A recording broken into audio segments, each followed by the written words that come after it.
quelles activités Montessori peut-on proposer aux enfants sur le thème des animaux? Comment utiliser les puzzles de zoologie Montessori? Et quelle serait ma mise en garde par rapport à ces puzzles? Bonjour et bienvenue dans cette vidéo, je suis Victoria du site Enfance Positive. Et aujourd'hui j'ai décidé de vous faire profiter de ma balade matinale revigorante sous -7 pour vous parler d'activités de zoologie, d'activités sur les animaux. C'est un thème que les enfants affectionnent tout particulièrement. Les enfants ont naturellement un grand contact avec les animaux et adorent les activités sur les animaux. Donc c'est pour ça que j'avais envie de vous en parler. Avant d'aller plus loin, je vous invite à liker cette vidéo si vous l'appréciez, à vous abonner pour être au courant des mises à jour tous les vendredis de ma vidéo de la semaine. Et je vous mettrai également dans la description de cette vidéo un lien vers une inscription, vers mes mails gratuits, donc que j'envoie tous les jours. Parce que dans les prochains jours, je vais justement vous parler plus en détail d'activités sur les animaux, sur la zoologie et sur tout ce qu'on peut proposer autour de l'étude du vivant. Alors, les enfants adorent les activités sur les animaux. On appartient au même règne. Donc on a le règne minéral, on a le règne végétal et on a le règne animal. Et l'être humain, aussi évolué soit-il, fait partie du règne animal. Nous sommes des mammifères, nous portons nos enfants et nous les mettons au monde, au même titre que d'autres mammifères. Et donc en cela, l'enfant se sent naturellement attiré par les autres membres du règne animal. Alors il existe plusieurs possibilités pour proposer des activités sur le thème des animaux. Et dans la pédagogie Montessori, on voit souvent les puzzles, les puzzles de zoologie.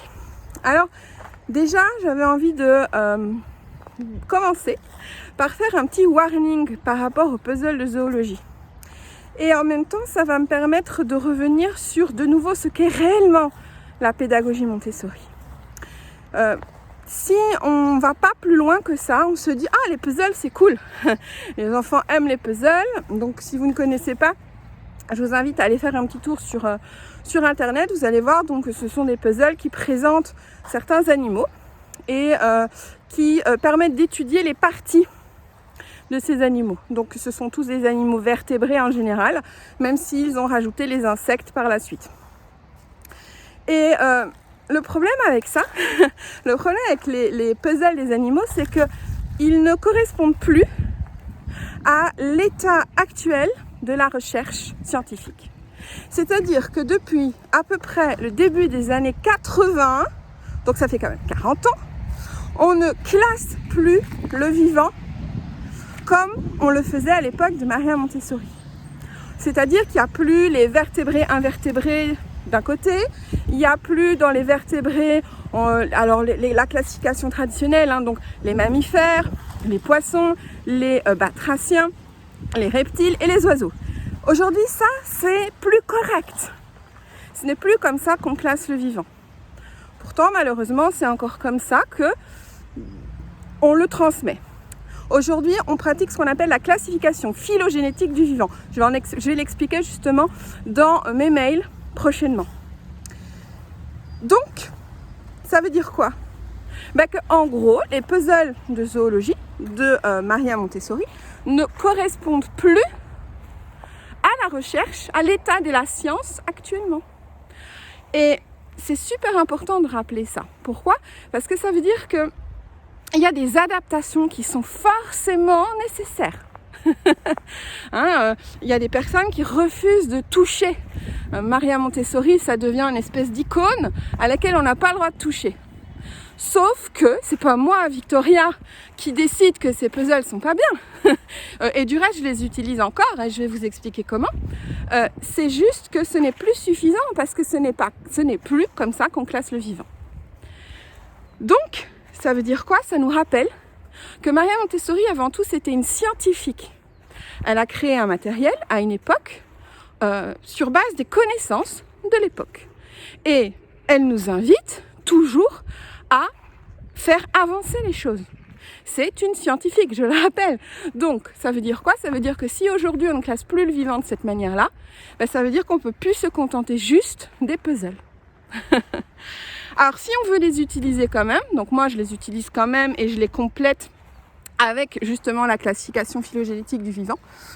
Si on veut les utiliser quand même, c'est super important de comprendre que c'est la fin d'un processus. Je le vois souvent sur des groupes Facebook ou sur Internet ou sur des blogs, hein, quand on tape activité Montessori, puzzle, etc. Hop, voici mon chat qui s'invite. Gaïa s'est invitée à la vidéo. Eh ben, on se dit, on parle d'animaux, c'est pour ça qu'elle est venue. On présente les puzzles comme étant le truc en soi. Il va y avoir tout plein d'étapes avant d'arriver au puzzle. On va par exemple aller voir des animaux. Ça me semble essentiel. Alors on est d'accord que quand on vit en Europe, on ne croise pas un lion tous les 4 matins au coin de la rue. Mais en tout cas, un cheval, une vache, des chats, des chiens, on peut trouver. Donc c'est important. Et pourquoi c'est important? Parce que ça permet d'établir une relation, un contact, d'avoir les odeurs, d'être en contact avec l'animal, émotionnel, de s'en occuper.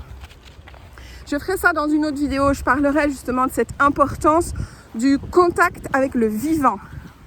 Et donc après, à partir de là, on va pouvoir proposer des figurines, on va pouvoir proposer du dessin, et puis seulement on va pouvoir proposer des puzzles. Et là aussi, dans les puzzles, il va y avoir plusieurs étapes pour le faire. On va d'abord faire des encastrements, et puis ensuite on va terminer le vocabulaire qu'on avait commencé avec la figurine, on va de nouveau faire des dessins, etc., etc. On peut faire des nomenclatures, enfin, après c'est infini au niveau des possibilités. Mais du coup, comme ça ne correspond pas à l'état actuel de la recherche et qu'on ne classe plus le vivant comme ça, il me semble important de compléter les puzzles avec des paniers de classement phylogénétique. Si c'est quelque chose qui vous intéresse, donc si vous vous demandez comment est-ce qu'on peut proposer ces paniers d'activités, je vous propose de vous inscrire dans mes emails qui sont gratuits. Je vais mettre le lien, comme je vous l'ai dit, sous la vidéo. Et du coup, vous allez pouvoir découvrir comment mettre en place des paniers de classification phylogénétique du vivant. Vous allez voir, c'est un mot qui peut sembler compliqué, mais quand on capte le principe, en fait, c'est super simple. Et les enfants adorent, ils surkiffent ces activités-là. Ça fait sens parce qu'ils sont acteurs de ces activités-là. C'est pas juste un apprentissage passif. Voilà, c'est pour ça que ça fonctionne. Et puis en plus, tant qu'à faire, bah, c'est correct au niveau scientifique. Voilà, je vais vous laisser là. Je vous retrouve dans quelques instants de l'autre côté dans mes emails. N'oubliez pas, si vous ne voulez pas louper mes vidéos du vendredi, abonnez-vous à la chaîne. Et puis je vous dis à vendredi prochain.